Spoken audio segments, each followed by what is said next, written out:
Karrantzako muinoetan, tradizio eta sormen alkartzen diren lekuan, proiektu txiki batek komunitate oso bat mugitu du, Muturbeltz. Oihartzun propioa duen istorio bat, artetik eta artzaintzatik sortua. Pues Muturbeltz para mí es una historia de amor, ¿no? Que surge cuando Joseba y yo nos conocemos y juntamos nuestras pasiones. Joseba de una familia de origen pastoril y yo vengo del mundo del arte y de la creación y de alguna forma Joseba y yo seguimos el relevo generacional. Hartu gara baserriaren garrantziaz. Gure asmoa bazen pizkat herriarekin erlazionatzea, noski hori egiten dugu, baina herriarentzat ere zer sortzea, ez? Esaten genuen hori artilea batean zaborra bihurtu zen eta guretzat lehen gai bat oso interesantea zen, ezta?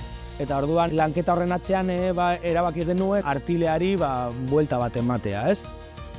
Hemos llevado la lana carranzana a un festival de música internacional como el BBK Live. Nuestra lana está presente también en pelotas de pelota a mano y también hemos hecho otra colaboración con restaurantes de alta cocina.